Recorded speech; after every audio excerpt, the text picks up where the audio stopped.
디베이팅 세계 챔피언 소비현의 하버드 토론 수업 굿 아르구멘트 소비현 정혜윤 옮김 디베이터 서보현 토론은 내가 나의 목소리를 내고 혼란스러운 세상을 이해하는 방법이었다. 세계를 제패한 디베이팅 챔피언 하버드대 상위 1% 2024에 선정된 미국 최고 근위의 우등생 클럽 바이베타 카파 회원 하버드대학교 인문학부에서 정치이론을 공부하고 최우등 졸업을 했다. 그 후에 전국清華대학교 슈워츠먼 장학금으로 공공정책 석사학위를 받았으며 현재 하버드 로스쿨 박사학위 취득을 앞두고 있다.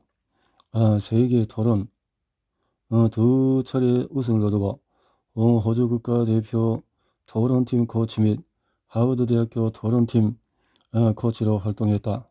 오스트레일리아 리뷰에서 기자를 일했고 또 호주 디베이팅 고정 패널로 출연하고 또 CNN 또 다소 길을 썼다는데요.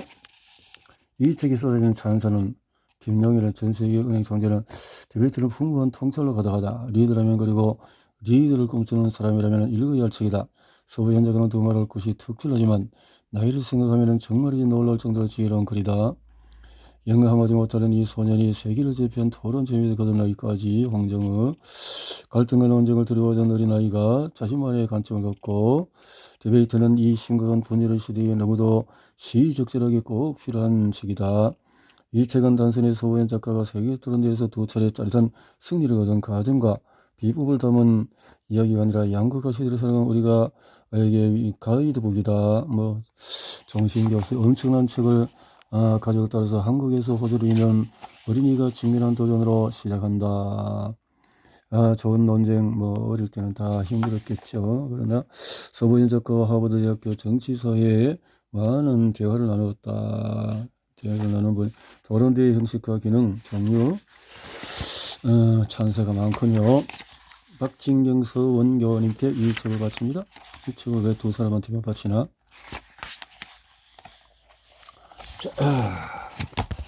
토론 한국 독자들에게 시작하며 더 잘 반대하기 위하여 논쟁 무엇에 대해서 싸울 것인가, 어떻게 설계한 것인가, 좋은 반대가 좋은 토론을 이끈다. 감동이라는 무기 혹은 전략, 잘 반대하는 기술, 토론의 기술에 대해서 한국의 독자들에게 이 책에 대해서 사람들에게 말할 때면은 가급적 특수한 맥락을 내세우지 않으려고 한다.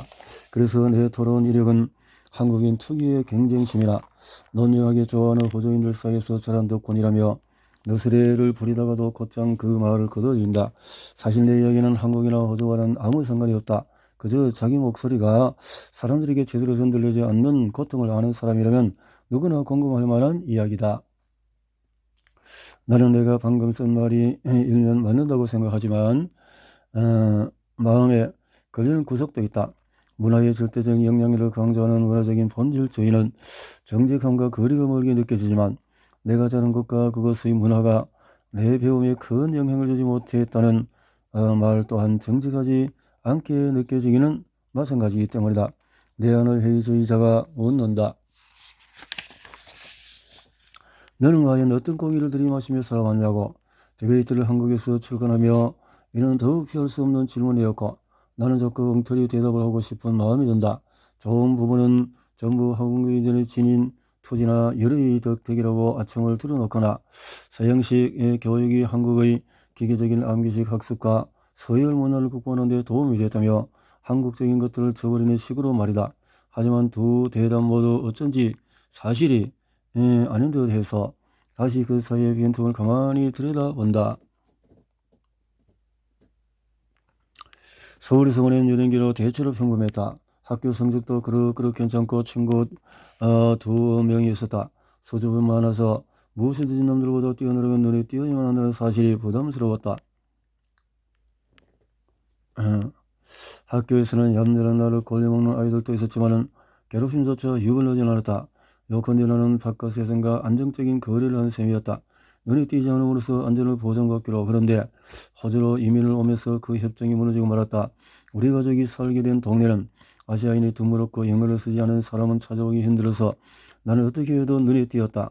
내 땅구멍부터 타고난 성향 하나하나가 전부 다 다른 사람과 나름 다름을 드러내는 표지 같았다.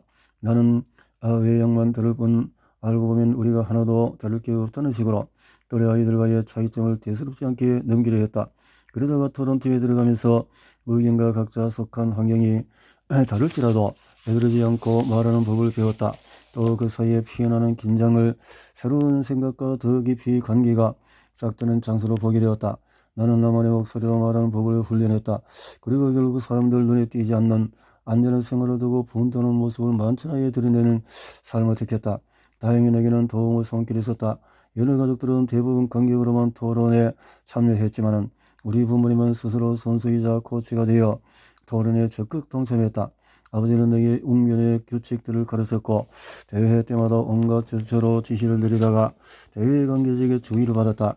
어머니는 나의 책의 세계로 인도했고 묵묵히 사람 본보기가 되어 주었다. 자, 이렇게 서보현 더 잘 반대하기 위하여 시작하며 9살 생일이 되기 전에 나는 반대하는 능력을 잃었다. 어릴 때에 여러가지 어려운 점을 말했네요. 어느 장벽이 있었다라고 했고요. 그 2005년에 1월 5학년에 올라갈 무렵에 나는 긍정적인 태도를 방법을 찾아냈다. 나는 맞는 말이었다. 나는 한때 주장을 제대로 펼치지 못해서 당황했지만 이제는 뭘 주장하겠다고 나서는 일이 얼굴이 붉게져서 다 짜고 침을 튕기며 그런 헛짓에 붕덩 뛰어드는 일이야말로 정말 당황스러운 일로 여겼다. 나는 비로소 내 여행기를 지배할 리듬을 찾은 느낌이었다. 토론의 세계에 첫 발을 내딛는 순간에 전신 식사를 마치고 나는 강당으로 걸어가면서 규칙은 간단했다. 세 사람씩 각 한 팀을 이루면은 중립적인 제3자가 논제를 정해 준다. 그럼 개인의 실제 신념과는 상관없이 한 팀은 그에 찬성하는 주장을, 다른 팀은 반대하는 주장을 전개해야 했다. 먼저 첫 번째 토론자가 찬성 의견을 개진하면 상대팀 토론자가 반대 의견을 말하고 토론이 끝나면 또 심판 제3의 중립 승리팀을 지명했다. 그렇게 했군요. 자, 수준 높은 반대라는 목적지. 2000년의 그 운명의 해를 보낸 뒤로 18년이 지난 지금도 나는 여전히 좋은 반대라는 목적지를 향해 달리는 중이다. 거기에서 몇몇 이정표에 도달하긴 했지만 아직 갈 길이 멀다. 이렇게 토론회 심사위원단 이렇게 해서 나는 대회용 토론 개선이 일상에서 더 나은 반대를 할 수 있도록 만들어준다고 말하고 싶다. 토론의 4가지 영역에 대해서 군중의 환호성 속에서 어떤 사람들은 토론의 희망을 지레 포기했다. 하지만 그런 믿음이 깨지면 가장 위험한 것은 힘들어지는 것은 바로 우리 가정인지도 모른다. 연인, 친구, 가족 간의 친목이라는 형태의 말이다. 지금처럼 토론하기 좋은 때가 없다는 사실을 생각하면 비극적인 일이다. 지금 우리는 전에 없이 개인의 자유를 누리고 참정권을 행사하며 전 세계에 연결되어 있다. 공론장은 그 어느 때보다도 다양해졌고 공적인 대화도 더 치열하다. 우리가 반대 의견을 내세우는 방식이 잘못되었다고 해서 이런 중대한 성취까지도 깎아내릴 필요는 없다. 과거를 낭만화할 필요도 없다는 소리다. 다만 우리가 다원성을 제대로 포용하지 못하고 서로의 의견을 잘 조율하지 못했을 뿐이다. 이렇게 다양한 의견이 들끓는 시기에 성급하게 의견일치를 확인하려는 말하자면 서로의 차를 무시하고 공통점만 하는 유혹에 빠져들기 쉽다. 천성적으로 서주이 많은 나는 사실 거의 날마다 이런 본능에 이끌린다. 하지만 이런 같이 열망이 얼마나 쓰디쓴 결과를 좋아하는지 경험을 통해서 잘 알고 있다. 시드니에서 보낸 유년기 몇 년 동안에 나는 내 삶에서 논쟁을 몰아내고 오로지 사람들과 합의하려고 애썼다. 제대로 드러내지 않고 맞장구만 치는 삶에서 옹색한 점이 있다고 확신할 수 있게 되었다. 그런 삶을 지속하려면 타협과 자기 배신을 너무 많이 해야 한다. 그러다 보면 우리 내면의 가장 소중한 자질들, 이를테면은 솔직함, 도전의식, 열린 마음 등과 점점 멀어진다. 세계를 여행하면서 나는 의견 충돌이 없는 정치생활 역시 피폐하다는 것을 확인했다. 공동체를 바라보며 자기 목소리를 낸다는 것, 아무리 어떤 이민족이 나는 어린 나이였음에도 불구하고 문제가 어디에서 비롯되는지를 잘 알았다.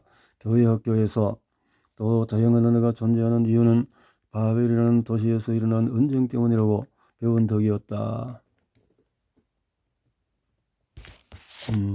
이야기를 다른 관점에서 보기 시작한 것은 세월이 한참 지나고 나서였다. 바벨탑이 무너지면서 우리는 토론할 수밖에 없게 되었지만 더 나은 삶을 얻었다. 사람들은 내게 논쟁을 하면서, 그러니까 친구들과 어울리는 대신에 열띤 경쟁을 하면서 어떻게 자기 몫을 찾았느냐고 묻곤 한다. 오랫동안에 나는 마땅한 대답을 찾지 못하고 매번 머뭇거리기만 했다. 하지만 요즘에는 오히려 어떻게 다른 방법이 존재할 수 있었겠느냐는 의문이 든다. 갈등 상황이 생겼을 때 이 일을 제기하는 것이 최선의 반응이라고 할 수는 없지만 그간 숨겨진 무엇인가 나는 흥미로운 반응이 될 수가 있다.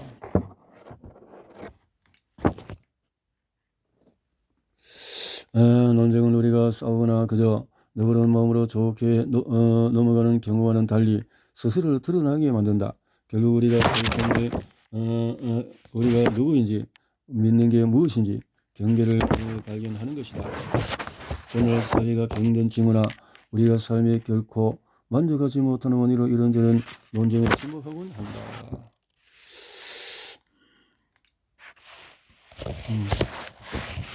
침묵하곤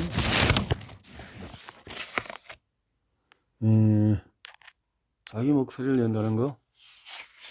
자, 토론 일부에서 토론의 5가지 기술에 대해서, 자, 첫째는 논제, 두 번째는 논증, 반론, 수사법, 침묵, 잘 반대하는 기술.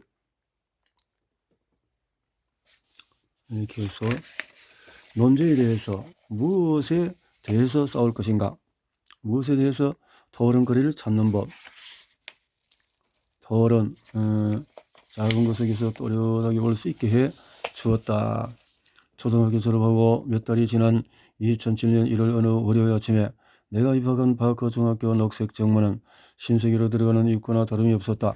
등교 첫날, 나를 비롯한 12살짜리 아이들에게 이곳은 초등학교와 잔인할 정도로 달랐다. 전에는 아이들이 교복 되는 대로 걸쳐 입고 운동장을 제멋대로 누비고 다녔지만 이곳 아이들은 빳빳하게 풀먹인 하얀 셔츠를 입고 또 아무렇게나 넓게 뻗어있는 부시 초등학교 운동장으로 달리 너무나 또 깔끔하게 다듬진 이 교정을 보는 순간에 나는 그가 내가 어렵고 나로서는 하루빨리 습득하지 않으면 안 되었던 규칙이 이제는 완전히 쓸모없어졌다는 것을 알았다. 쓸모없어졌다. 규칙들이 모두가 선생님이 깍듯이 굴고 말을 하고 싶으면 공손하게 손을 들어서 자기 차례를 기다렸지만 운동장은 정글의 법칙이 지배했다. 환한 아트리움 건물의 음악실과 체육관 옆 쿰쿰한 곰팡이 내 로커룸에서는 완전히 다른 규칙이 작동했다. 학교에서는 그야말로 만화경 같은 풍경이 펼쳐졌다. 호주로 오고 나서 3년 반이 흐르는 동안에 나는 정서에 따라서 태도를 바꾸는데 능숙해졌다. 집에서는 치밀한 언어로, 학교에서는 아이들이 좋아하는 유쾌한 별 뜻 없는 또래말로 이야기했다. 하지만은 바학교에서는 대체 규칙이 무엇인지조차 모르겠다는 게 문제였다. 언제 어떤 농담을 해도 되는 건지, 누구한테 얼마나 나를 드러내도 좋을지 모든 게 오리무중이었다. 결국 직접 부딪히면서 해답을 찾아내는 수밖에 없었다. 입학 후 얼마간은 침묵을 후퇴하는 대신에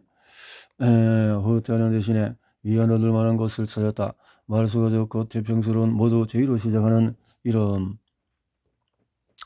하지만 시드니 중학교의 고등학교에서는 토론 문화가 단단히 자리 잡고 있고 대부분 학교에서 매주 지역대회에 참가하는 토론팀을 운영하고 있었다.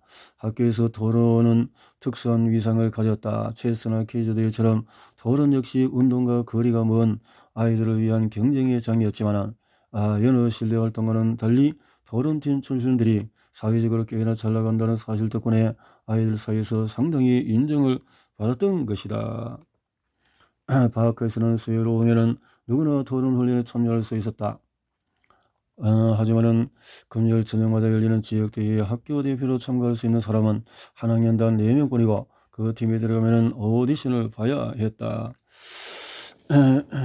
2월 첫째 주에 열리는 오디션을 앞두고 나는 경쟁자가 얼마나 되는지 살폈다. 혹시 토론에 관심 있는 사람?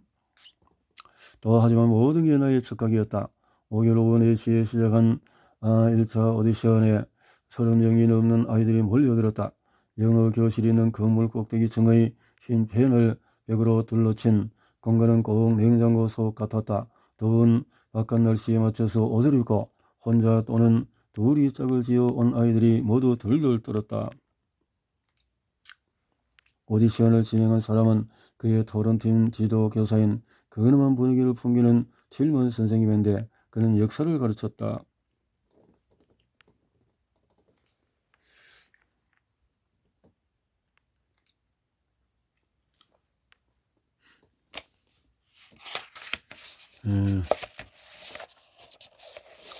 틸먼 선생님은 오디션을 완전히 토론 형식으로 진행하지는 않을 거라고 설명을 했다.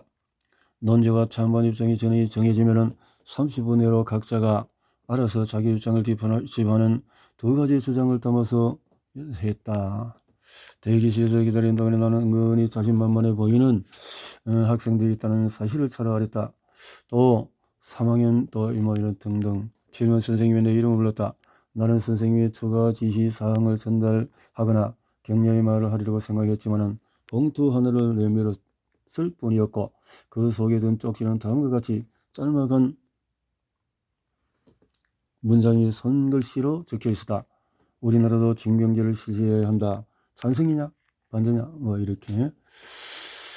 내가 실제로 어느 쪽 주장을 지지하든지 상관이 없다는 사실이 역설적이게도 해방감을 증폭시켰다.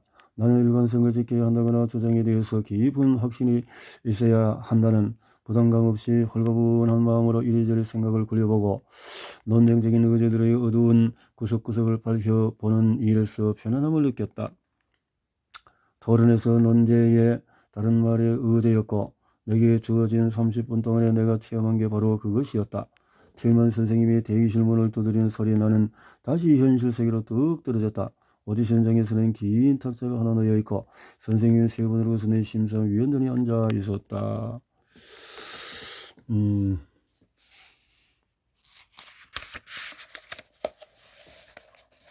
나는 방 한가운데로 걸어서 심사위원들의 얼굴 사이에서 번갈아가며 시선을 두었다. 적극적으로 소통하겠다는 의사를 눈맞춤 행위였다. 요점은 두 가지 등등 이렇게 토론을 사실 토론, 가치 토론, 처방 토론 등등 이렇게 곧 훈련이 시작이 됐고 확달해졌다.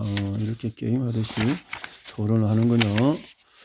파리는 뭐 거짓말은 등등 이렇게 쭉쭉 논제를 두고 그 논제에서 아이들을 공유받게 보인다 이런 주제를 가지고 서로 토론을 우리 안의 다람쥐가 겁을 먹을 때 등등 이렇게 토론을 하는군요.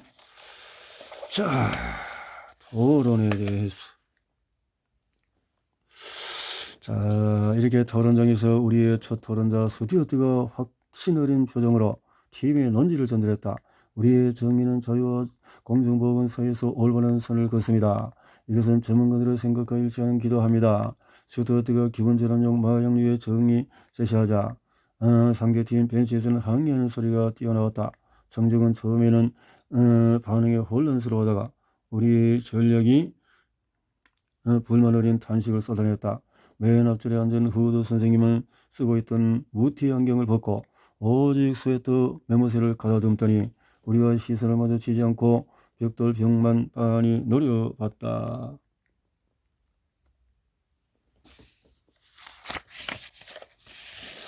승리를 거둔 토론이 끝나고 나서 우리는 피드백을 들으려고 갔다. 후드 선생님은 다람쥐와 의제 선전하는 숙적이라고 다람쥐와 토론을 지고 흔드는 경우도 가끔은 생긴다. 우리가 그랬듯이 그래서 의제 선정자들은 논제를 정할 때 다람쥐가 악용하지 못하도록 고심을 거듭한다. 모성을 없애기 위해서 그 단어를 가다듬고 뜻을 더 명확히 하는 장치를 집어넣는다. 선생님은 낡은 가죽 가방에 소지품을 집어넣으며 우리에게 잘 가라고 인사했고 정치적 올바름이라는 말은 당시에 내가 몰랐던 것은 잣을 효고 공론장은 사방이